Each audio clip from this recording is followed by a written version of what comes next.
Welcome to the Release Show. Today is a special show called the Teachers Edition. I wanted to get some teachers together to give their point of view of the current state of education. But before we get into their opinion of the current state of education, I want them to tell us a little bit about themselves. Hi. Sammy, we'll start with you. My name is Sammy Hyatt, and I am a first-year teacher this year, so it's a very crazy year to start out. I am a fifth grade teacher, and I'm absolutely loving it. I'm in Florida, fifth grade teacher in Florida. Woohoo! Maureen? I am Maureen Edgar, and I am in Nashville, Tennessee. I am a Spanish teacher My hometown! at an independent school, and yes, I've been I'm in the hybrid model right now in our school, so we'll see how this goes. All right. Jessica? I'm Jessica Pierce. I am in Delaware. I'm a first-year kindergarten teacher. Woohoo! Lauren? I'm Lauren Wooler. I am a fifth grade language arts teacher in Ohio, and my school is currently hybrid right now too. So. All right. So let's jump right into it. A few months ago, cities and nations worldwide were shutting down and schools were asked to be closed. What was your biggest fear for your students at the time? I think my biggest fear was probably that the students would be safe at home, that they would be able to be well taken care of while they were there, especially for all of our Title I students, our students in lower socioeconomic statuses, that they would be able to get all the food that they need while they're at home. And, not so much the education part. I know that we could pick that back up the next school year, but that they themselves are being really well taken care of.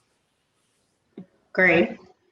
To me, it felt very similar, Sammy, because I was teaching at a Title I school, and I was very concerned about my students' safety, psychological, stability. I was, when you are working with these students, you are their champion.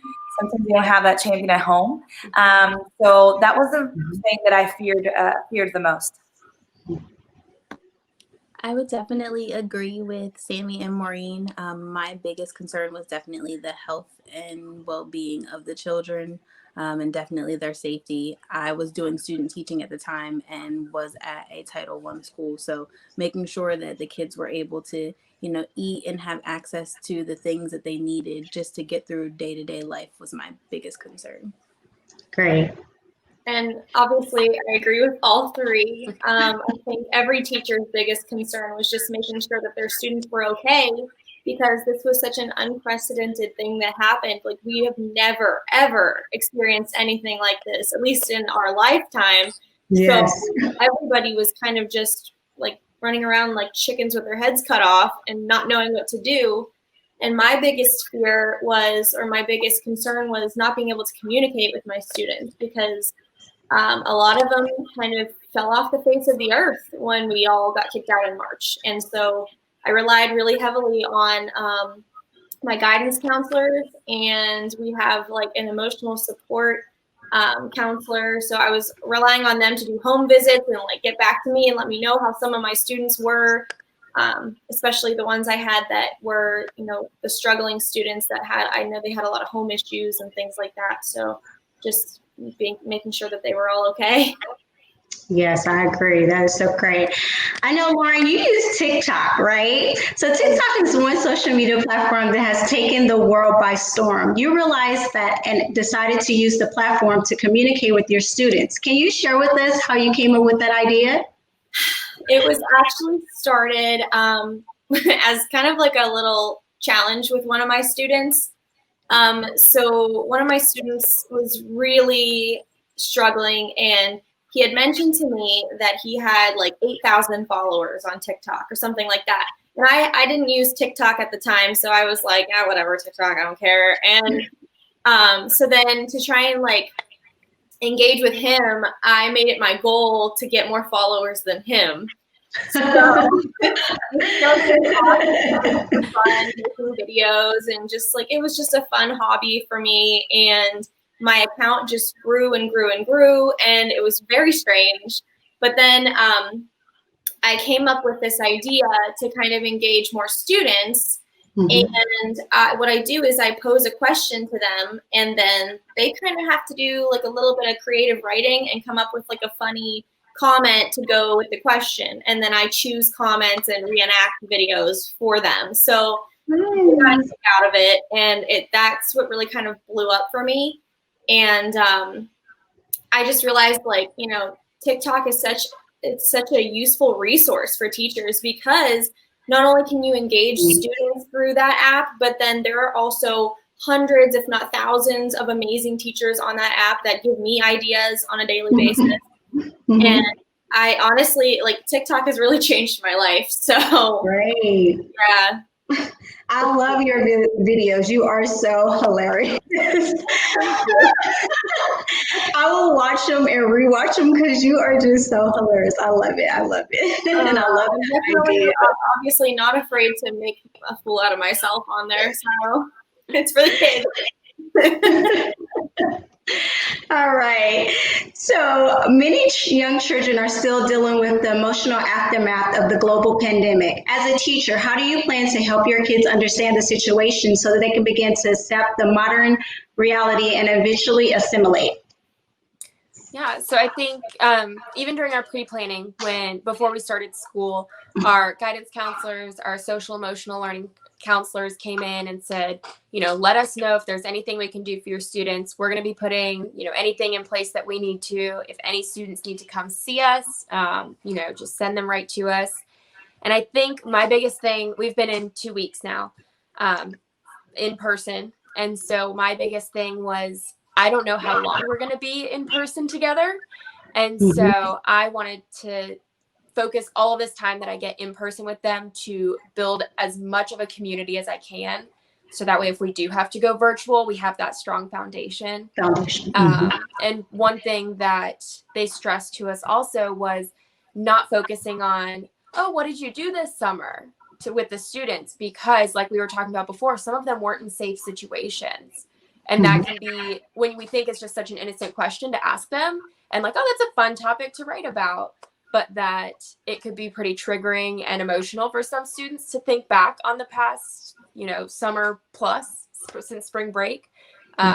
So trying to avoid touchy subjects like that might, you know, we think it's innocent and then it really triggers something. I agree. Working with high school students, we have to be very sensitive with what we, what the questions that we ask, even for our seniors and our juniors, what college you're going to go to, right? Because all of this is looking so uncertain for them that probably your dream school that you've been working for so many years, that possibility might not happen, probably because you have a condition, you have a specific reason why you can't go and your health is at risk, right? So our school has been very, very mindful about how we are addressing that. And prior to starting our school, all of the teachers in my school right now, I work for an independent school. Okay. And what they say is that we all received a training that pretty much allowed us to have specific goals for our students and realistic goals. Sometimes as teachers, we're married to our content, we're married to the homework, we're married, some of that stuff. And we need to break through those ideas now, because right now, I am in a hybrid model. I work in cohorts, so that means that I have to right now establish the relationships that are going to last for the next couple days, the next couple months, and who knows, right?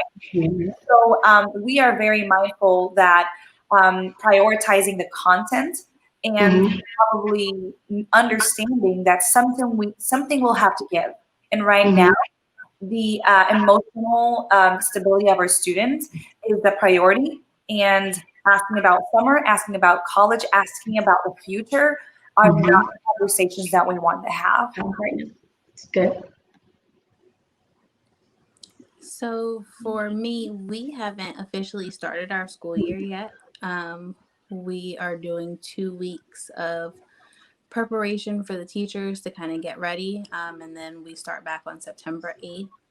So as my team and I are planning, some of the things that we've talked about, especially with kindergarten, is that, beginning the year, we definitely do want to focus on that emotional status of our students and building connections and relationships with them before we introduce any type of content.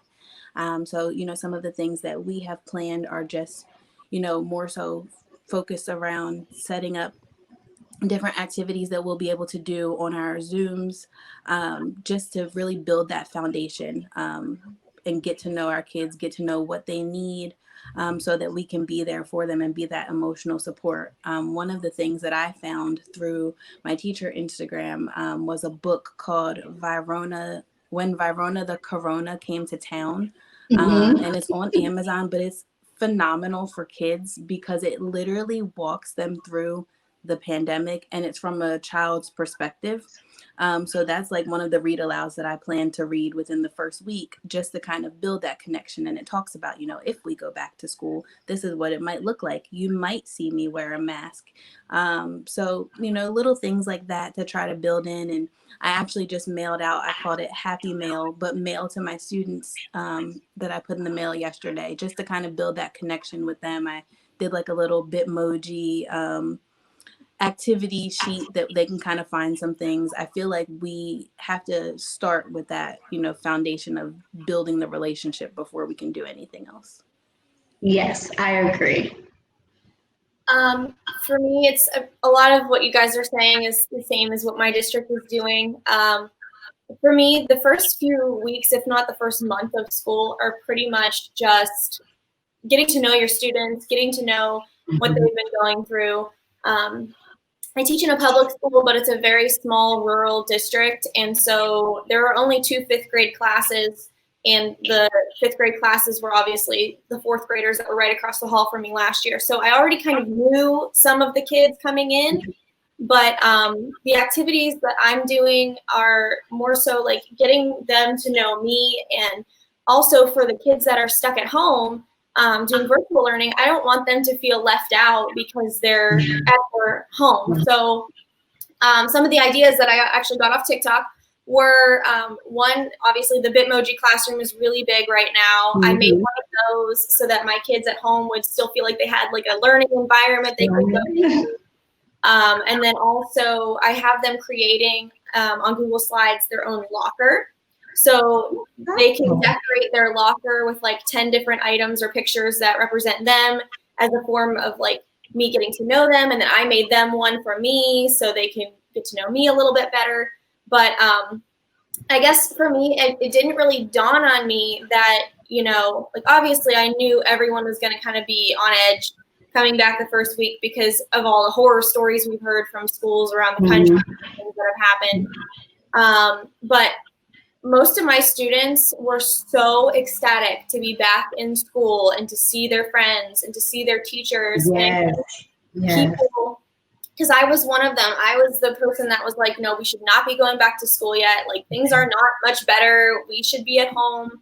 But as soon as I saw their little faces, like I was just so excited. And I kind of like realized what they have been feeling this entire time. And they're all like so excited to be back. And I think it's important that we're just there for them. And we just make sure that we are keeping an open communication between us and the students. And, they are allowed to share their fears with us. They can share their own concerns. I know just from doing one activity in my classroom, using Flipgrid, my students like made a video and then they had to take a selfie and they can put like emojis all over it. And my one student put like a happy face and then like a crying face underneath it. And I was like, oh, you're using 2 emojis. And he goes, yeah, this is just how I feel.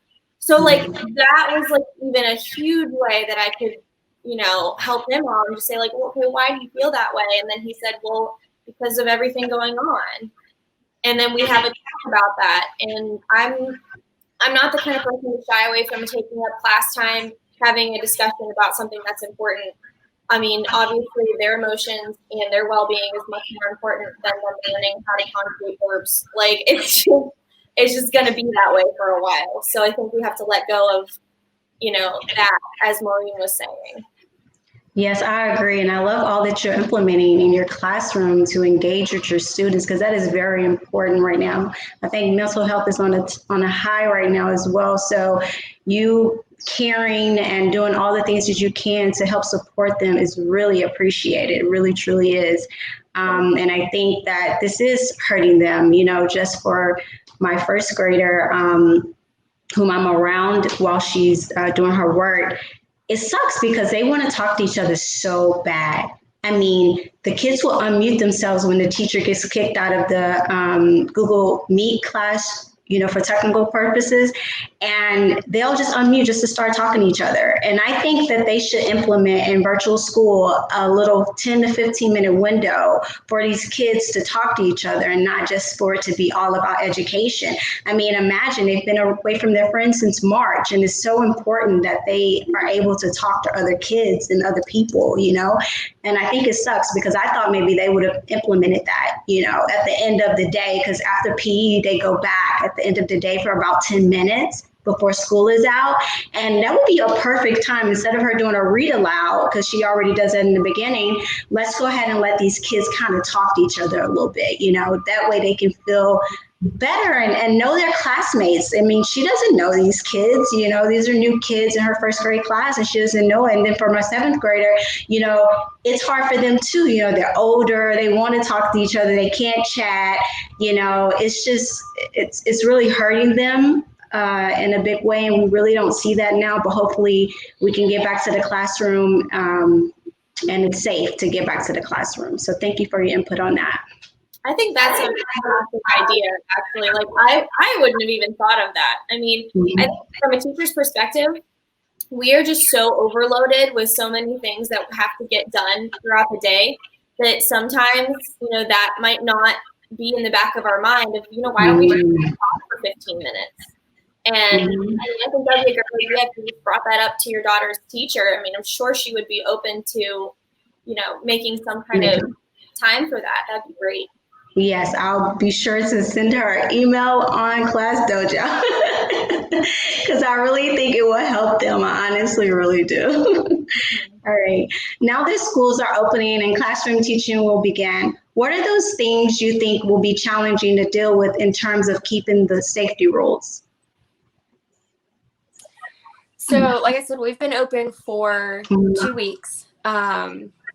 The students or parents, I guess, had the option of doing full-time online, full-time in person, or a hybrid method where they're 2 days in the class. So we have a lot of different things going on. So pretty much every procedure from a normal school year is different this year. I teach fifth graders. So luckily, the first day I said, look, you're here in person because you want to be, because your parents want you to be here. If we can keep our masks on and follow all these rules, stay 6 feet apart, everything we're supposed to do, we can stay in person. I don't want us to have to go back. You don't want to have to go back to online school. So luckily, being fifth graders, they took that. They're like, yeah, I want to be here. Like Lauren said, they were so excited on the first day of school to be back in school. So luckily, they've been taking all these new procedures and routines really well. I think the biggest challenge keeping the distance and everything is just that they're still kids. They, at the end of the day during dismissal, will now dismiss from our room so they can just, kind of hang out, do whatever they want. And I find that's the time when I'm constantly saying, okay, 6 feet apart, because they're hanging out. They want to be near their friends. They want to talk to them. They want to get in little groups and just hang out. And I want to let them still, be social kids because that's what they want to do. That's what they need to do for their development. So it's finding that balance of, everybody stay in your own bubble, but you can still talk to each other, but we have to keep masks on. And so it's definitely a balancing act. But, like I said, just kids being kids. They're not trying to be defiant or anything. They're just excited to see their friends, happy to be there. Yes. So I can't really ask for much more. That's all right. I mean, we're social beings, like sometimes it's really hard to have the 6 feet apart when we're having lunch with another coworker, and having to take our masks, or sometimes you need to ask, what is your fear level? Where are you at? everyone is in a different spot, and being open to that, and also not disregarding our students' feelings, because they also have legitimate concerns. So that really was, just a wake-up call for me. But, I work in an independent all-girls school. So high school is just as hard as middle school. Everyone is like airplane arms. Come on, please, everyone. Just and it's hard in the lunchroom. It's hard whenever they're outside in the lawn, just having some fun. And but then they also have a lot more freedom than our middle school and elementary students. So sometimes that's my concern, right? You might have your mask on in school, but that doesn't mean you're going to have it on while you're driving with your friend back to, I don't know, coffee shop, Yeah. So oftentimes it's just having that conversation of, okay, we need to be empathetic. We need to have empathy for what our friends are feeling, their parents are feeling, and you need to have your mask on. That is a way to show that you actually care. So having that conversation, I'm hoping that it's going to bring it a lot better. But one of the challenges definitely is the fact that I work at a very highly academic school, and for them to have some grace on themselves as students, because the expectations of parents are also high, and teachers have been high. So I think that having a balance of, my Zoom is not working today. Okay, I can't connect. What are we going to do? So it's just that challenge of balance and having grace on us as teachers, and also having, allowing our students to have grace on themselves too.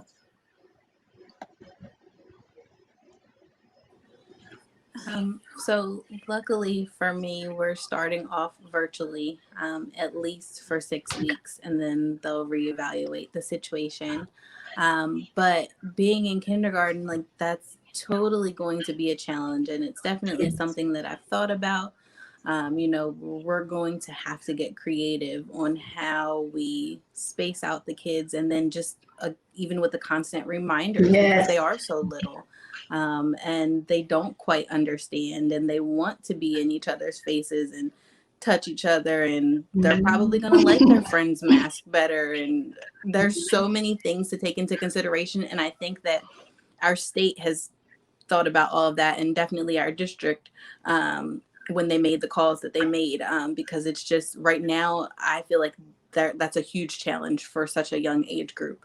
So I'm fortunate that we are definitely starting virtual, because there's so much to take into consideration when planning how we go back for that age group safely, how we keep masks on them. And that's a long time for an adult to keep a mask on, let alone a 5-year-old. Yes. So it's going to be a challenge.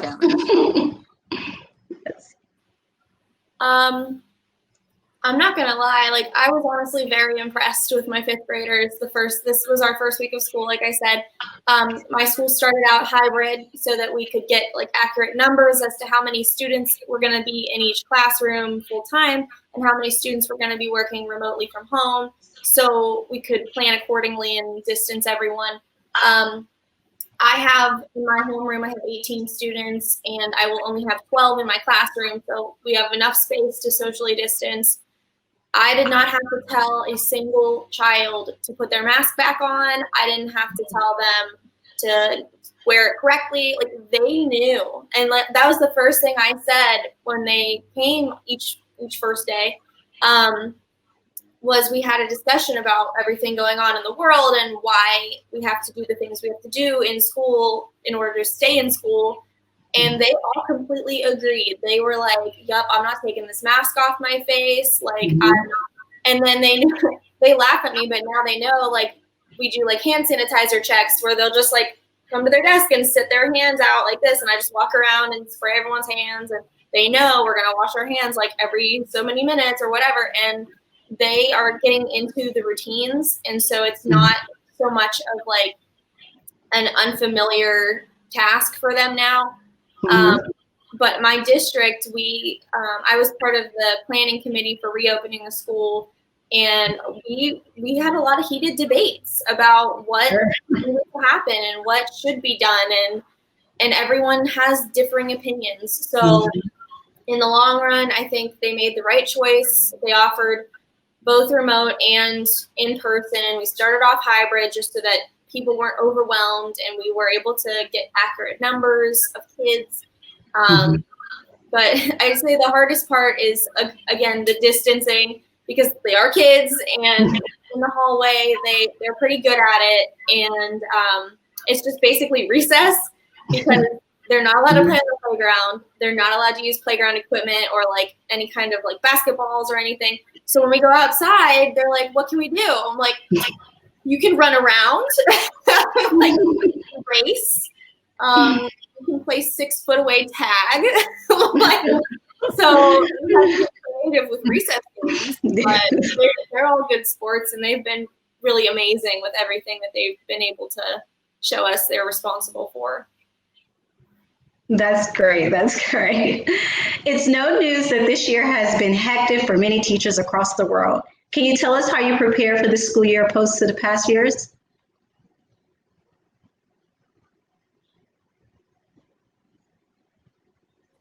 There we go. Being a first-year teacher, it is kind of nice because everyone feels like a first-year teacher this year.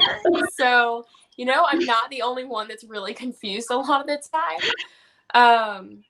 But like I said, preparing even just for my first year, I went in just thinking we're going to build all these relationships. If that's the only thing I accomplish in our time that we have in person, then that's successful. And just making sure that these students know that they can come to me with anything and that this is their safe space amidst all of this craziness. And then, you know, I had, doing my student teaching, I had all these Pinterest boards of all these great ideas I wanted, these classroom setups, and then I have to deal with desks 6 feet apart and all of these crazy restrictions. And you know, you can't do half the activities I had thought of to do because they can't work in groups. They can't share anything. So it kind of just overhauled all these ideas I had. And I guess, you know, made me stronger in the end because I had to be a little bit more creative with everything. With recess, like Lauren was saying, that is our biggest issue now too, because even if they want to race, they have to wear their masks at our school. So I told them next week I will bring a speaker out and we will have dance parties 6 feet apart. And they're very excited about that. So just getting creative, trying to, you know, one thing I've been doing is using my Instagram, my teacher Instagram, for connecting with other teachers and, you know, posting a question box in my Instagram story saying, what are some no contact activities we could do for recess, and getting so many incredible ideas back. So that has been extremely helpful to hear what other teachers have to say, because that's why I wanted to make a teacher Instagram account so that I could connect to all those teachers. And it has already proved so helpful, especially as a first-year teacher. Great. To me, honestly, I couldn't prepare any better. Like you can't prepare for something that you don't know. So I tried, but honestly, I was so burnt out after the ending of the spring that I was done. Like I was so done that I was like, you know what? I'm just gonna go and see what they are planning, because I transitioned from one school to another. So to me, I mean, preparing was probably not an option, right? Because I didn't know what was going to happen. I didn't know what model I was going to be working on. So one of the things that I've learned is that I came into the school learning to be extra flexible. I feel that I tend to be a very flexible person. Hopefully I'm not speaking out of, you know, but I want to be a flexible person, because now my administration is also having a lot of questions from parents. They are also being, you know, bombarded with so many expectations or so many things. So being flexible and empathetic about what they're trying to do, and knowing that they have the best intentions. It might not always work for the best, but they do have the best intentions. You know what I mean? And also, you know, like Sammy said, I am the kind of person that my classroom is like I mean, it's my haven. I decorate. I have so many things. My students come and they know that they belong from the second that they're in. And then when I got my schedule, I was in 3 different classes, 3 different rooms in the school. And I mean, the day before I was like almost teary because I'm like, what? This, like, my classroom is like my space, my safe space for everything. And then I was like, you know what? I promised myself that I was going to be flexible, and I found a cart that was about to be thrown away in the school. And I found a cart and I decorated, and I call it La Carreta de Mis Aguilar. So I jam as I go through the hallway. And I'm like, we are going to have a good time, you know? Because like we need to have something that has to be fun. Like if it's not fun to me, I'm going to hate myself. I'm going to hate them. So I need to find a highlight. So I could not prepare any better because I did not know what was going to come, but I can make it better. Yes. I would say for me, especially being a first year teacher like Sammy, preparing has definitely been different. Prior to the pandemic, I had all these great ideas and I had been buying things for 3 years that I've had in storage waiting for this moment. And then this happened. So preparation is totally different. I've been fortunate that my district and my kindergarten team, the first 6 weeks of school that we're virtual are kind of planned for us. So for me, planning has been, how can I make sure that my space that I'm teaching at home is fully equipped to give my students the best education? We've upgraded the Wi-Fi to make sure that there's no connection issues on my end. I made sure I had a desk and I have a space and I got a laptop stand and a ring light to make sure lighting is good. Just like the little things to make sure that on my end, it's coming out to my students the best that it possibly can be. I've been buying books left and right, trying to get diverse books at that with all of the things going on in the world around us. But that's been preparation for me. And I've been very fortunate in having the time, and with us not starting our year yet, I feel like I'm going into the school year very prepared and ready for, whatever comes. 6 weeks could come and go and they could say, hey, we're going fully virtual, or hey, we're going back. But I'm going into it, very comfortable and confident that I'll be able to, on my end, do the best that I can for my students. Great, Jessica. I think back in March, everyone was thinking like, well, this will be gone by August. It's fine. And so nobody really thought like we have to prepare for pandemic season. But when end of July came around and August was here, and we were all like, stop going away. Like, everyone kind of had to shift gears a little bit, and like Maureen was saying, be flexible, because I'm the same way. Like I'm 5th grade language arts, but I teach 2 sections, so we switch half a day, and the kids come to my room. Well, now I'm on a cart like you, and so like my homeroom stays in their homeroom, and then I just go to my partner next door and I teach in her room. And I'm the same way. My classroom is an extension of my home for me. So like I don't like being in somebody else's room because it's not mine and it's not decorated the way that I would have or whatever. But I had to throw all that out the window, forget about that, and just do my best to make that environment as welcoming and inviting for the students in there as my own environment. And another thing that was really stressful was like my co-teacher, she has a heart of gold. She is the nicest lady ever, but she's 70. And so she's not a technology guru like, some of us might be. I'm not even saying I'm a technology guru, but like I can at least do certain things to prepare and like in lessons. So a lot of my preparations have been helping her and trying to get everything looking as smoothly as it can for our parents, and so that there's no confusion on their end. So I think I've just, I guess, paid a little bit more attention to detail on the technology end and like the planning end. And then my school, we follow a framework called Literacy Collaborative, and it's from Fountas and Pinnell, which are two of like the literacy gods. Mhm. And that framework requires a huge chunk of time. And so we had to think like, okay, a lot of our time is going to be taken up washing our hands, putting on hand sanitizer, going over the rules and stuff, and making sure everything's safe. So we kind of had to say, okay, what parts are the most important and which parts can we put on the back burner? And that just goes to show like the whole content is not our, like, yeah, we want our students to learn, but the most important thing is not jamming knowledge down their throats the first, couple months of school in a pandemic. So I think everybody's kind of just doing the best they can. And like, I don't remember who said this, but I think it was Maureen, having the best intentions and everybody just wanting the best for the kids. And that's kind of where all of our planning stems from. Yes, I agree. Do you feel the students are at a big disadvantage with distant learning?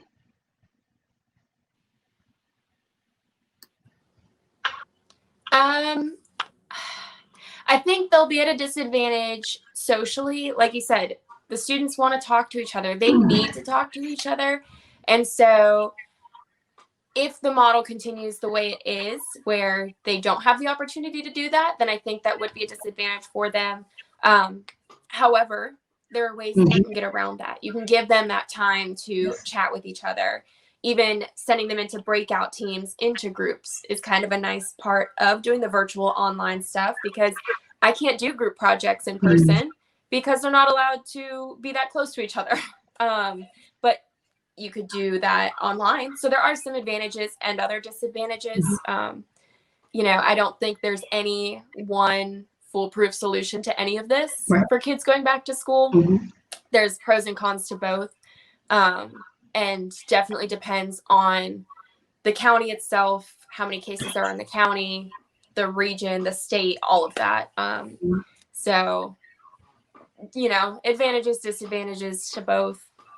Yes. I see it through the lens of equity. I come from a district that is very poor, and I am here now in an independent school that has all the resources for these students to be successful. These students have the Wi-Fi connection. These students have the computer that they need. These students have the space that they need. So when I look through it through the lens of equity and what is best for students that are living in conditions that are different from one another, especially for our minority groups in this country, I see distance learning as a disadvantage, honestly. Because when they're in these situations, we all know that our students and students of color are having to share a room with 3-4 other siblings. They're having to share the Wi-Fi. They're having to share the computer. Their smartphones are not the best quality sometimes. So there's where my heart goes. I know that my students will be fine. I know that we have an amazing counseling department that is going to be for them, that is going to be, that their parents are welcome. You know what I mean? Like my heart is also going for them, because this is a struggle, right? But my heart goes for my Hispanic students in Denver that are having to work 3-4 jobs. They're having to, sometimes have to consider, do I continue high school or not? Because right now my parents do not have a job. Those are the things that I'm going for. So I definitely think that our system, our education system, is not always made for some students that are living in different conditions. So my heart is broken there. I would have to agree with Sammy. I think the disadvantage is definitely from the social aspect. But I feel like that is where we as teachers have to get creative and even build that communication with parents to come up with different avenues. I know for me, an option that I'm considering is using Google Hangouts. We had our, I think Monday, we were on Zoom for PD and Zoom crashed. So we ended up using Google Hangouts, and it's very similar platform to Zoom. So like you said, just even giving the students 10 or 15 minutes in the day just to have that social aspect, I think will definitely make a difference, because that's what they're missing the most. Like, the content will come. We can get that to them. There's multiple means in which we can deliver the content, but really being able to set up that social platform for them to be able to just have some type of interaction with other kids, especially for my grade level, I feel like is where the disadvantage comes in. I work for a Title at a Title I school, so we do have the equity concern, as Maureen was mentioning, but like, my district has been doing supply handouts, and I was a part of that last week, and then we'll do it again this week to make sure that the kids get what they need. So for me, it would definitely be the social piece that I feel like is where the disadvantage comes in. I agree with all three of you. I think where my brain is at, as far as like teaching goes, the disadvantage for me is class discussion. So that kind of goes along with content and social. So I know, like, I'm doing the same exact lesson with my online students as I am with the students that are in class, but the kids in class are going to get those extra comments, those extra discussions that we have that, pop in your head at the moment that you're teaching. So that's something I think they're going to miss out on, as well as, not getting to see their friends and not, continuing to work on social graces and, manners and things like that you just learn when you go to school. So those are a few things I think there are disadvantages for. And then I also work at a low-income school district, and a lot of my students come from, either a broken home where they only have one parent or no parent and they live with grandma, or they have a parent that's working literally 3 jobs and they never see their parent, or families that are stricken with alcoholism or drug addiction and things like that. And like, Wow. we can't even think to imagine what these kids see when they go home, or what they have to do when they go home just to survive. So for some of them, my heart really breaks for them, because I know that they would much rather be in my classroom than, at their own house, which is so sad. But I think that will be a huge disadvantage, that they don't get to leave that environment and come to a safe place, at least for 6 hours a day. And that's kind of where my mind goes. Yes, that is so sad. It's really sad. How do you feel about the current day physical learning environment? Do you feel it's safe, or what steps are you taking throughout the day to protect yourself and your students? Yeah, so like I had said earlier, pretty much every procedure that they've had is different this year. So all of our students have their masks on at all times. They get those breaks at lunch to take their mask off, and sometimes at recess, depending on what we're doing. The fine arts teachers are bringing their carts and coming to our classroom. We really limit the amount of time that our students are leaving the classroom, so that I always tell them, like, we're keeping our germs in this room. We're trying not to spread them out there. We don't want to bring those germs in here. And like Lauren said, super impressed by how well they've taken to all the new procedures. I don't even have to remind them every single time they leave or come in the room. They're getting their hand sanitizer. They're washing their hands. It's a big change. And the past 2 weeks, almost every day, a procedure has changed. They'll think of a different way they want to do it, maybe a safer way, which is great that we're always trying to make it safer. It's just a lot when those changes come as a phone call from the office in the middle of the day, 10 minutes before lunch, saying, oh, we're not going to do what we had planned. We're going to do this instead. Even on Monday, we have a lockdown drill, which is extremely important for these students to do. But I can't have all my students going into one small space together. So we can't even accurately practice a lockdown drill because of everything that we have to social distance with. So it's going to be where I have a few students demonstrate what it's supposed to look like. But, it's just the kids are taking it all in stride, which is good. And they're very flexible, which I'm very grateful for. But it's constantly getting questions to me of, well, can we do this at recess? Can we do this instead of lunch? And I don't know the answer a lot of the times. I'm like, well, I'll ask. I'll get back to you.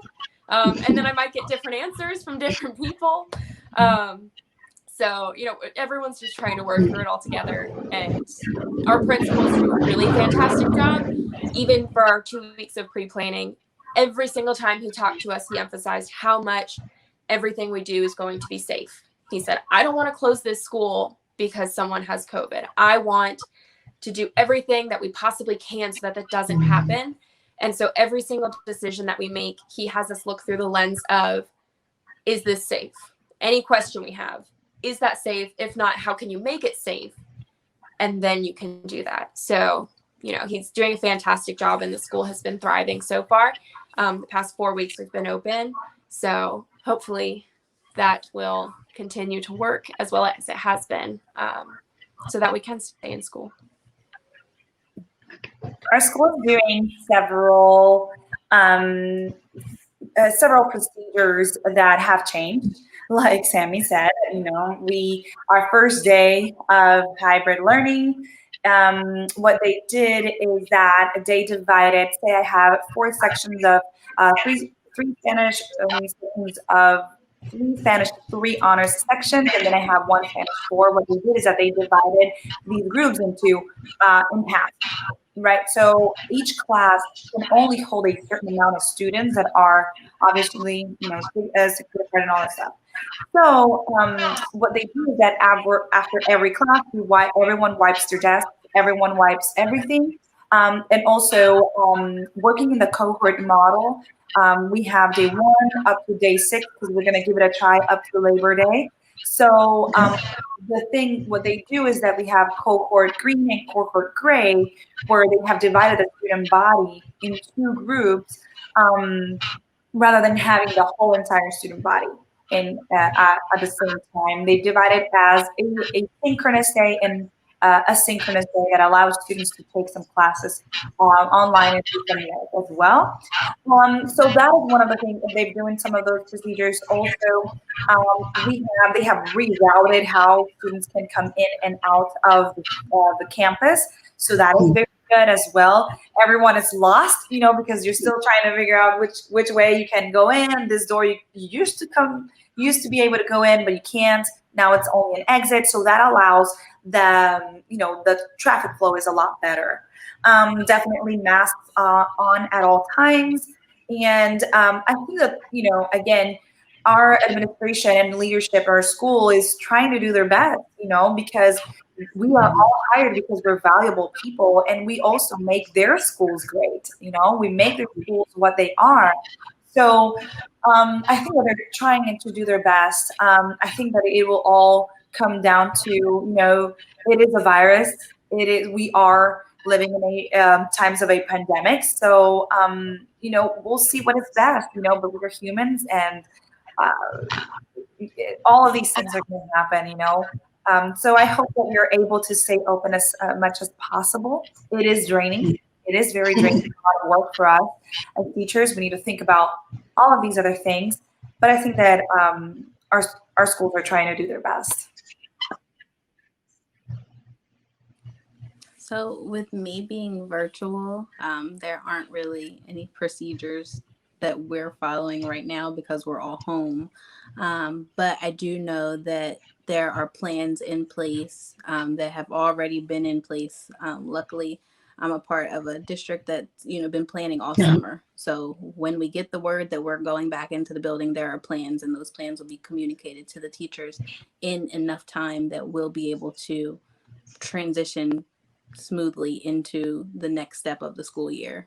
But right now we're all home, so all of the kids are safe and good. Okay. Like I was saying earlier, my school, we put together a committee, and we've been meeting since the beginning of July on what should and should not be done. And they honestly, I'm impressed with what my administration has done also. I know sometimes as educators, we don't always see what goes on behind the scenes, but I know there was a lot of thought and a lot of debate that went into the choices that were made into how the school is being opened. We decided to start off hybrid, like I said, so we also split the student body in half.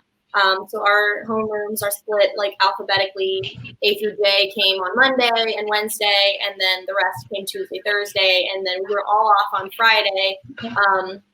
And the teachers just came to do some planning and like rework things if they needed to. And then we have like our cafeteria, like you can't walk both directions in the hall. You have to walk this way and like a square all the way around. Like it's crazy. Staircases, certain staircases are an upstairs and some are a down. And it's just like there's stuff everywhere. And you're just trying to make sure that you're following all of it. And the one thing I thought was pretty cool, we got these really cool thermo scanners, and they like, it's just an iPad pretty much on a stand, and the kid stands in front of it, and if your temperature is okay, it goes, thank you, have a nice day, and they can go to class. Oh, and it'll put like a red X on the side of the screen, and they can be taken to the nurse to get checked out or whatever. So I thought that was kind of cool. Like, the masks are mandatory. Before, I think it was like maybe 2 or 3 weeks ago, our governor did not make them mandatory. So we were going to be coming back to school with just masks recommended. And I was freaking out with that because I was like, that's not going to be good. But luckily that changed pretty much overnight. And there's so many things.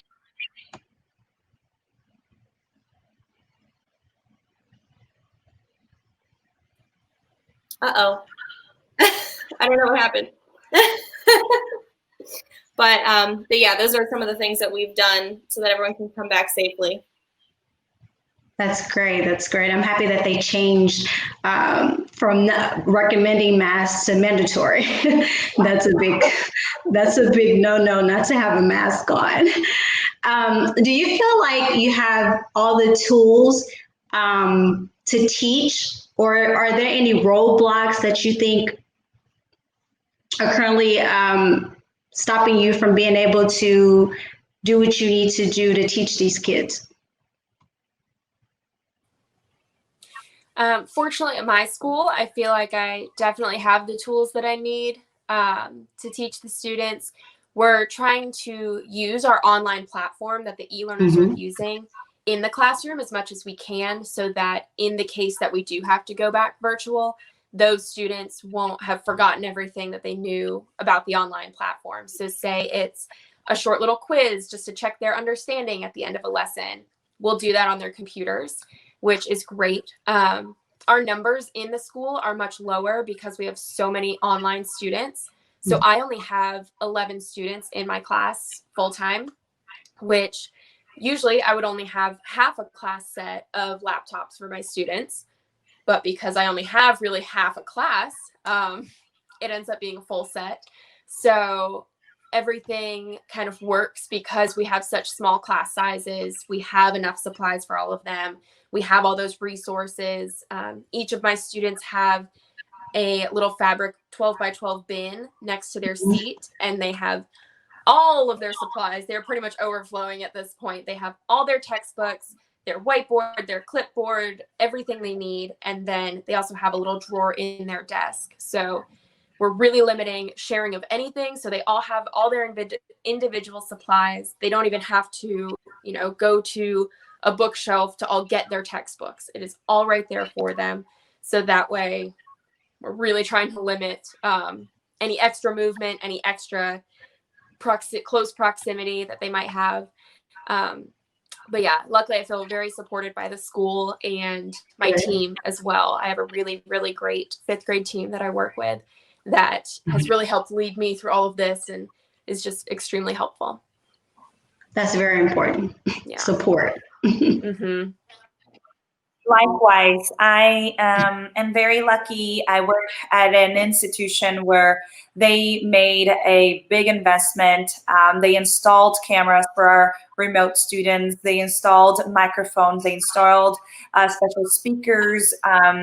They gave us some training before we started school. We have, the best, really, we do have the best of the best in the equipment. But, like that takes a toll on us, trying to figure out, let me tell you, trying to figure out everything works good when they're telling you, right? Because Zoom was happening perfectly. But then Monday, like Zoom crashed and I'm trying to use the microphone and then this, and then my computer kept, like the app kept glitching and all that stuff. So we do have all the support, like the institution has been investing in having classrooms acclimated to this distance learning or hybrid learning or remote, whatever. Our computers are top of the line. So we are very, I'm very grateful for that. But again, sometimes trying to toggle with technology, having to sit and give our students the learning services that they need, having to figure out if the Zoom kid is actually there or is also participating and the student feels seen. That is another thing that we need to consider. So on that, I mean, I guess I'm complaining, I could be complaining, but honestly, it's just one of those things that, okay, I need to do this, this, and this, and this, and this to actually accomplish this little thing. But again, I know that many people are not one-to-one. My students, every single one of my students has a Surface computer, laptop, so they're able to get into everything that they need. All their books are digital, so we do have everything that we need. That is great. So last year, if you would have asked me this question, I would have said not really, because we did have Chromebooks in the classroom, but they all stayed on a cart and I had to use them for both classes. So there was always mix-ups between students' Chromebooks and whatnot. But my district really stepped up and didn't really make money an option this summer. And they ended up purchasing, I forget how many, but they purchased a Chromebook for every kid in the entire district and K-4 for every student. So everyone takes their Chromebook home and brings it back to school every single day. We also received technology training for different activities we could do online or different websites we could use. And then the one thing that kind of eased everybody's mind for the in-person teaching, they brought in the director of our county health department, and she did a 3-hour PD on COVID and training for what we should expect and symptoms and how it can be spread. And it made everyone feel a lot better because there are a lot of things that people don't know about the coronavirus and things that people assume about it that are just not true. And so I think that eased a lot of worry that teachers had. So I really feel like my district is doing the best they can with providing resources. My first 3 years teaching, I taught at an inner city school, and there were probably 4,000 kids in the district, and it was huge. And I always find it laughable that my classroom budget for my second grade was $10 a year. Yeah, so we were able to ask for supplies from the secretary if we needed it. So if I needed pencils or whatever, I would just say, hey, may I please have 2 boxes of pencils? And the one day I went down to ask for more pencils, and she goes, okay, I can give you these, but then you'll be reaching your limit. And I was like, wait, what's my limit? I've only asked for 1 other box of pencils. And so she's like, well, every classroom gets $10. So I was like, oh, okay. But this year, my school, this is my second year at this school, they don't care. If I ask for something, I just put in a requisition and I get it. They don't ask me why I need it. They don't ask me how much money it's going to cost. I mean, I use flexible seating in my classroom more so than any other kind of seating. And this year I had to take out all the stuff I had. So I had a couch, I had chairs, I had standing desks and all kinds of stuff like that. And I had to convert my classroom back to just like table and chair. So I needed the school to buy me bar stool chairs to fit at my standing desk so my students would be able to sit. So they didn't even ask. They were just like, okay, tell us which ones you want. And I sent them the Amazon requisition and they bought it. So I will say, like, my school, they have not been stingy with the amount of supplies and technology and things that we need to just get through this school year. So very lucky. Wow. I would have to agree. I definitely feel like I am being fully supported, especially being a new teacher. So, you know, my team is great. I have a mentor. The district is providing not only the students with all of the supplies and materials they need, but for the most part, the teachers as well. So I received a computer, and, you know, I have materials and supplies that I was able to pick up from the school to help aid with the virtual teaching from home. Of course, I've spent money of my own on extra things, but like the essentials needed to get the job done are provided. And then some extra things as well that were thrown in, but it's definitely, I do feel supported. Absolutely. That's great. That's very important for you guys to feel supported so that you can fulfill your job by teaching the students. Do you think the older kids do better with distant learning versus the smaller kids? I don't have personal experience with each of those with the distance learning, but just knowing how well my fifth graders did with all the new procedures and everything, I think online they would probably handle that really well too. They just understand that that's what we have to do. They know why we're doing it, and they just kind of get it. And they're mature enough at that point to take ownership of themselves as well to be able to do that. I feel like in younger grades, it probably will be more difficult to get, just because they're not as mature and they don't have that higher level of thinking of, I'm doing this because of this, and this will be the end result because of that. So I think that makes a big difference. And I'm sure high school is even different, more different. So, you know, I can't speak to too much, but my personal experience is that I think the fifth graders would do pretty well. My high students they're doing a really good job. You know, again, I work at an institution where students are there.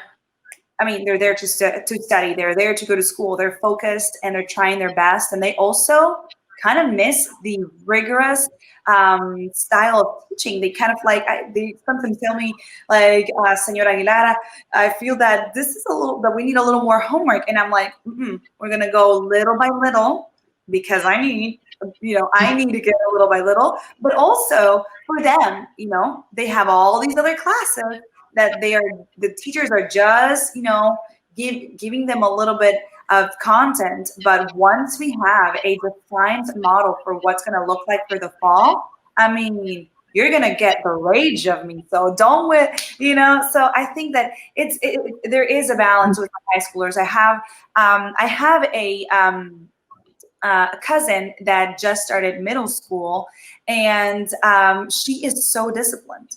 She's so disciplined. She's in a public school, and she's very disciplined. I love to hear from her yesterday about, I sent an email to my teacher, but she never replied. It's a skill that is a life skill. I was teaching my high school students to respond to my emails when they're in junior year, right? So right now, these little ones are so adaptable because they've only lived this much time, you know, that I think soak up all these new routines, these new, all these new things that sometimes my 16, 17-year-old, girls are like, well, we lived better days, you know? So I think that the little ones are going to be so much better at this. So I have to agree a little bit with that, because I'm not gonna lie, my fifth graders, like I said, they impress me. Like, they know how to do all those things. And I mean, even though this was our first week of school and our online assignments were just like, watch this video to review how to use Google Classroom, do this Google form quiz, show me that you know how to submit an assignment, things like that. If they have any questions, like I was getting emails from kids, and that surprises me. So like that, I think they are very good at adapting to their surroundings and their situations. But I'm a coach of a high school speech and debate team where I live. And my high school students tell me all the time about all their online classes. And so I think they struggle too a little bit with, the social aspect of things and not being in class and not being able to ask questions freely. And I think in high school, there's even that little bit of insecurity with like, I don't want to come off as I don't know what I'm talking about, so I'm not going to ask a question. And that would go the same over the internet. I don't think they want to, put themselves in that situation where somebody's going to think that they, are not intelligent because they don't understand something. So they don't want to send their teacher an email about it. And sometimes they would come to me with a question about their work or whatever. And I'm like, listen, I teach 5th grade. I'll help you as best I can. But I mean, I think that's something that even high school students will struggle with this, although they might be better at working the technology and, be better at due dates and be better about looking at their assignments every day. So I think there are pros and cons to both age levels of dealing with this kind of teaching. I definitely agree with Lauren on that last bit. I think that there are pros and cons to either age group, and it really just depends on the individual child, in my opinion. My son is a middle schooler, and he struggled with virtual learning in the spring. And I'm really curious to see how he does starting the fall in 2 weeks. And, we've done the best that we can to set him up for success and make him a learning space. And we've picked up all his supplies from the school. But he's just he's a different type of learner, and he needs that hands-on. So I really think it depends. I think that you could have younger learners that could really excel and thrive in the virtual learning. The same can go for the older. I really think it just depends on that individual student and what they need to determine like how successful they could be with the virtual learning. You know what? I didn't honestly think about that. I thought maybe it would just be so hard for the smaller kids because of technology. And I didn't think about, the older kids having, issues as well. So that's great feedback, guys. Thank you so much for that. In addition to normal schooling, would you recommend students also be involved in a tutoring program to reinforce things they may be lacking during these times? I think that would be a great option if that was available to the students. I know that for our district, they kind of gave us these staircases for our standards. So it kind of shows how to take them from that 4th grade or previous grade standard that they learned in the last semester or the last quarter that they might not have gotten too well because it was so crazy with virtual learning, and shows us the exact steps to take to graduate them from that previous year's standard to the one they should be mastering in their grade this year. So I think that's going to be very, very helpful to really take us from any, or kind of erase any of those gaps that they might have gotten while they were virtual. For our students, we are providing morning help. Therefore, they have the opportunity to swing by our classrooms about 7:20, 7:30 in the morning before our first period class.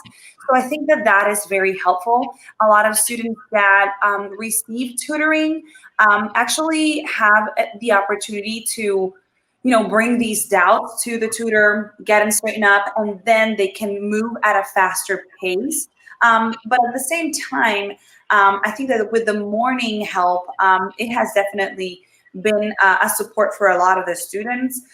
Being a world language class, a lot of the things that we do in the classroom are, trying to understand and trying to solve things in the classroom and giving them the skills or everything that they need so they can knock out the homework and knock out the task that task while they're in their asynchronous day.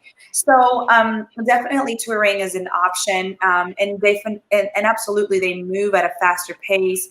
But again, it depends on the nature of the course as well. Me as a Spanish teacher, a lot of the times, like, we focus on figuring it out together and then giving them them being ready to do it in the classroom. But I'm sure that that's going to look different in a physics, chemistry, and biology class where there's so much content, and you need to make your video 15 minutes, right? You can't make it a 3-hour movie. So I think there's different experiences.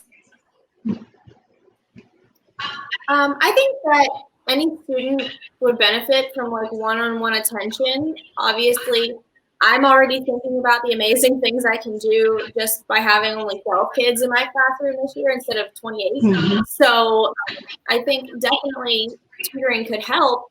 I think sometimes I'm not a parent myself, so I can't speak to what parents think about their kids, but I think sometimes parents just want what's best for their kids, and they want their kids to excel, and they want them to be successful in school, and so they overload them with too much of a good thing. And I think in like small bursts, that tutoring can go really well, especially if it's coming from the classroom teacher of the subject that they're struggling in, because that would be the person that would be the expert in that area. But I also know I did some tutoring over the summer a couple years back, and I would go once a week to a couple of not my students, but like the students I was tutoring. And we would just focus on whatever their homework was that night. I would just help them with their homework, and then we could focus on those skills together. And I think those are where it's most helpful. And instead of extending their school day and making them feel like they have to go to school for another 3 hours or whatever, like even just homework help can be helpful to them. So like in my classroom, I don't give out homework just because I know where my students come from. I know they're not going to always have help at home. And I don't want them to feel like they're being punished for, not having help and they have to sit and struggle by themselves. So I would much rather not give them homework and do like something in class together. But I know obviously I went to school, high school, I had homework. It's just, you have to. So just I would see it more as like a every now and then help than I would, I wouldn't make my own kid go to school and then go to tutoring 7 days a week. Sometimes they'll be overloaded. So in small bursts, though, I absolutely think tutoring is helpful to students, definitely. Thank you. I kind of with the last question, I feel like it depends on the needs of the learner. And as a parent and as a teacher, I feel like you have to evaluate the students' work and, their grades and where they're at to determine if that's something that they need. Prime example, my son, we needed tutoring for him for math, and we might have to do it again this year, depending on what the year looks like. But I think there's great benefits to it if it's something that your child or your student needs, kind of like Lauren said, especially with so many districts doing either hybrid or doing virtual, like the kids are on the computer or in a classroom, for however long they have to be for the day. Throwing the tutoring in, if it's not necessary, I feel like can kind of deter them from the learning process. But if you see that there's a need there, maybe there is a certain area or a certain content area that they're struggling in, absolutely go for it. I would say, reach out to the teacher, or some teachers just do tutoring on the side to reach out and get that help then. But if there's not a need for it, I wouldn't, just because you don't want them to get so frustrated. That's something that I saw through student teaching during the spring with virtual learning. Like some of the kids were just getting so overwhelmed because it's a lot for them to process, regardless of the age group. This is still a big change for them. So I think there are benefits. You just have to make sure that it's something that's necessary for that individual. Thank you so much for that feedback, because honestly, so my youngest daughter, Sky, in kindergarten, she started off with a teacher, right? And the teacher was pregnant. She left, and then we got a substitute, right? So then the teacher ended up not coming back. Okay. So then, like a week or two before the pandemic happened, where they closed schools, they got a new teacher, right?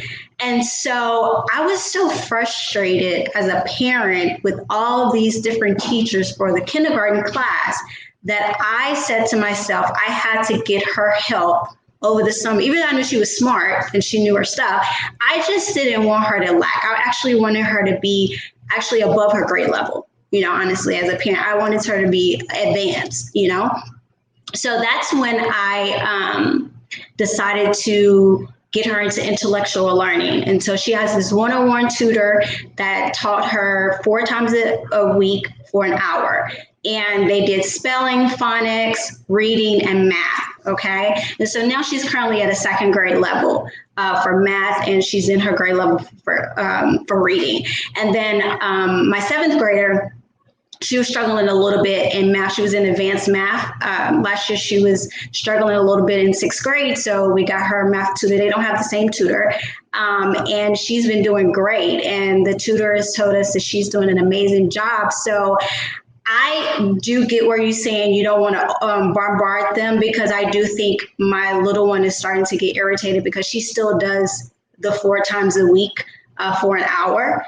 And she does it on Thursday, Friday, Saturday, and Sunday. And I can start to see it, you know, myself. So I think I'm going to take it down to 2 times a week because she's only 6 years old and I don't want to bombard her. But I'm so passionate about education. Like when I was a little girl, you know, I would print off worksheets and do work and play school. So it's like in my heart, and, you know, so I just, you know, want them to have the best education ever. Like I want to be there to support them in anything. And so I think that's why. But if you guys have any students or you hear anything that needs extra help, please refer them to Intellectual Learning. Really great program that they have for elementary, middle school, and high school for reading and math. So if, you know, they just do hour sessions. So if you have any students, you can email intellectuallearning@yahoo.com. Okay. All right, do y'all guys have any feedback that you want to give to the parents? Because as a parent, of course, I have a different view of everything, and I do see your side too, now that I've spoken to you guys. But as a parent, it is so much work. You know, it's so different from my 7th grader to my 1st grader, and it can be overwhelming. I feel like I've had headaches every day. And I'm still trying to like smile. I'm still trying to be my jolly self, but I am overwhelmed. I'm working from home. I'm trying to help her when she has issues. I'm trying to teach her how to use the laptop. I mean, there's times I scream at the top of my lungs, and good thing she's on mute because I'm like driving myself crazy. Like, help me, teachers, but you guys are superheroes. Thank you so much for all that you do. But I really want you guys to give us some advice, please. I would say communication is critical. Okay. And I would definitely say the parent-teacher communication is essential. Being able to just, you know, have office hours or have that set up so that your parents know you can reach out to me. I'm available from this time. Any questions, even if it's not necessarily something academic, like this is a change for us too. We're not used to teaching from home or teaching at a hybrid model. Parents aren't used to having to work from home like you're trying to do and juggle. So communication is everything. And I can't speak for all teachers, but you know, just from talking today with everyone here, like I kind of feel like we're probably all on the same page that if, you know, if our parents reach out to us and we need something, we're going to do what we can to help.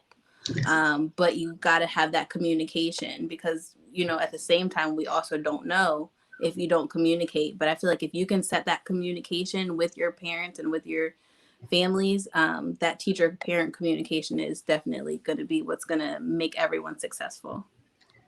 I would probably say, like, adding on to that, because I completely 100% agree.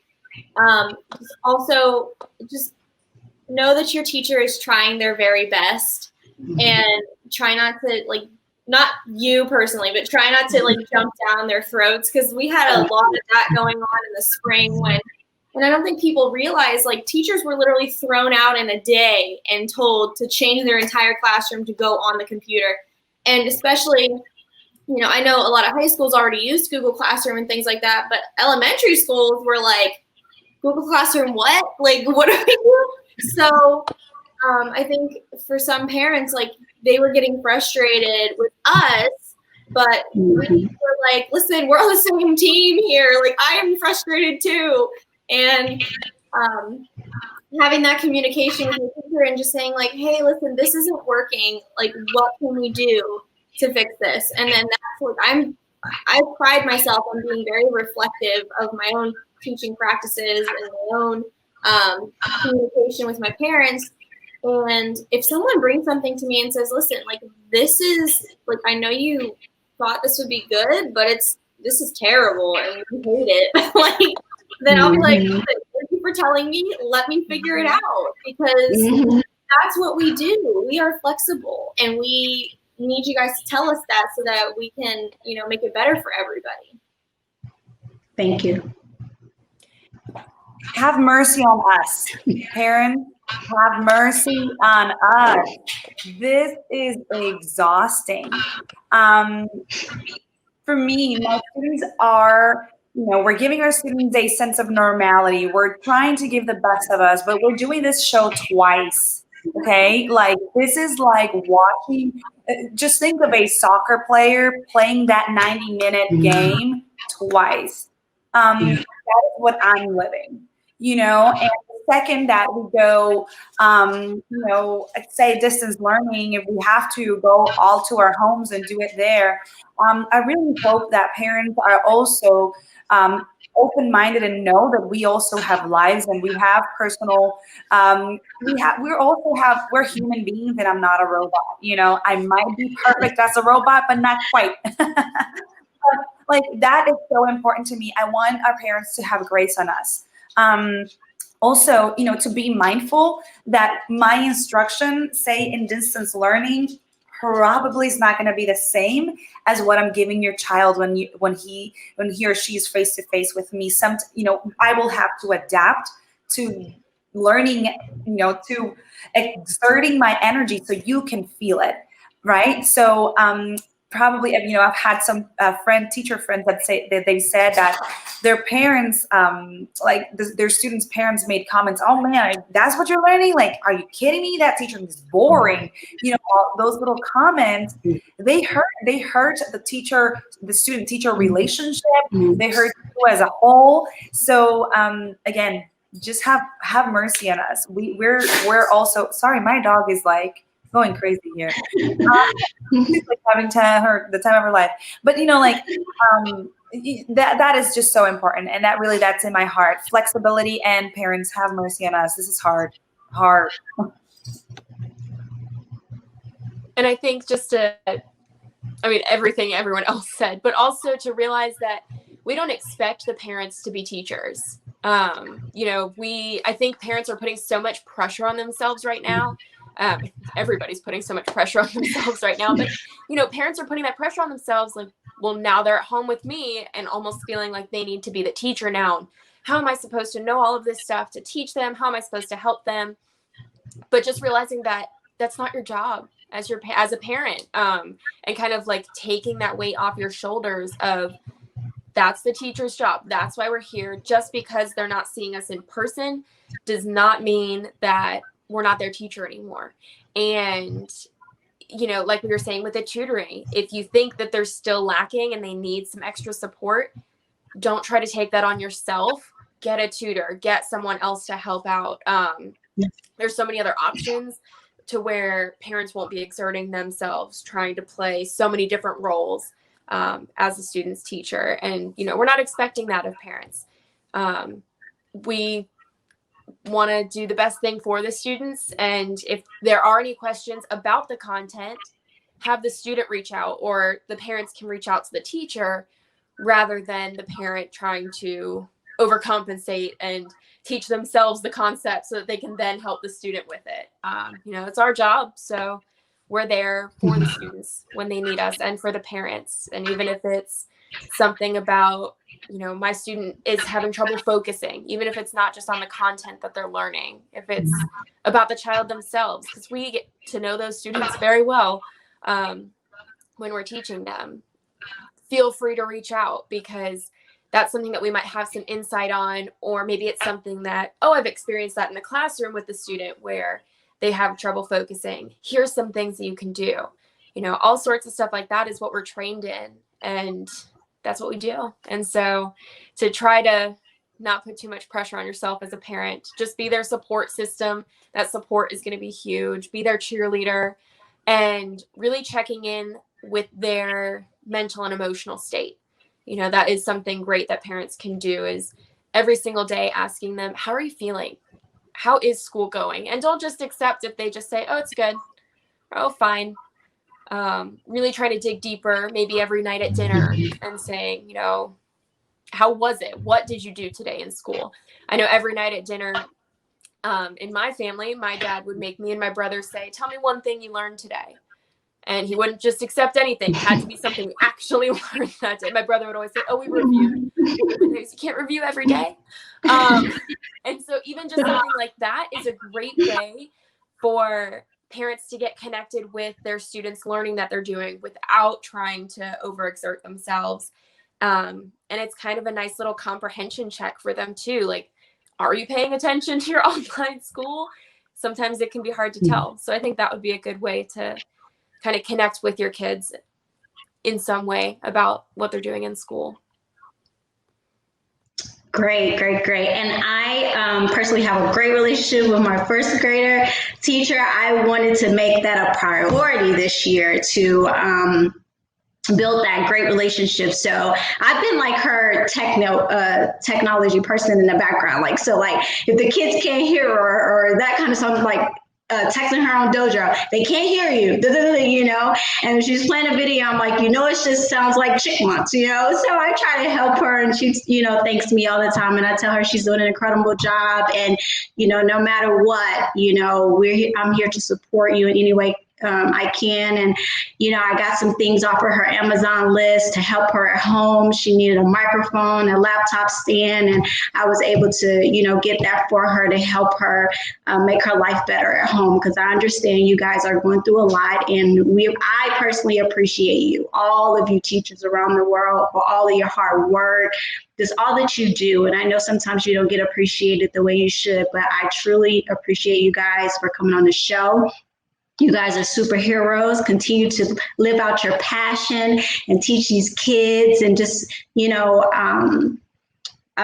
just change lives, and just don't let the negativity get to you. Don't let it get to you. Just ignore it and just think about positive things, because I know how hard that is. Believe me, I have some friends who are super negative about schooling, so I kind of get it. I really get it, and I can see it firsthand. So thank you again. Please tell everybody how they can reach out to you. And by the way, as a thank you from the Release Show, I will be purchasing some things off of your Amazon list to send it your way to help you too.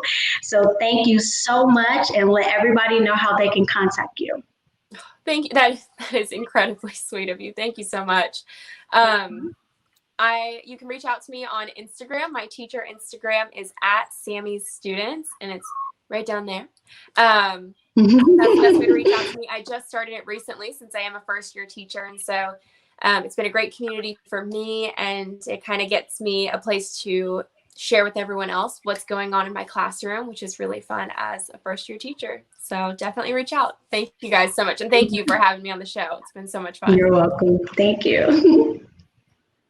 Thank you so much, Brittany, for the opportunity to just share our hearts. I think that we haven't been given that opportunity that publicly, except for, the lunchroom when you're with your friend and you just rant. we have given that, but just expressing really what we're going through. And you can reach out to me on Instagram, as my account is on Mrs. Maureen Aguilar. I have several tips there on curly hair, you name it. I also have a little Etsy shop where I create these little stickers to empower students to continue their bilingualism. And no, I'm so thankful to share all of this cool conversations with all of you guys too. Again, thank you so much. You really didn't have to do that with the Amazon list. Like, that was not even going to cross my mind, but I so appreciate you for that. Thank you so much. And thank you for having me on the show. I always love any opportunity to get to talk to other educators and get to talk to other people who maybe not be educators, to kind of let them know what we're thinking and feeling. But anyone who wants to get in touch with me, you can find me on Instagram at Mrs. Woolley & Fifth, or on TikTok or YouTube. I have all three, and they're all three the same name, so please reach out. Thank you again, Brittany. I absolutely appreciate you. I am available on Facebook, YouTube, and Instagram at Diary of a Super Teacher, and available on Twitter at JLP_teach89. Thank you again. Well, thank you so much for tuning into the Release Show. I'll see you next week. Stay tuned. Bye-bye.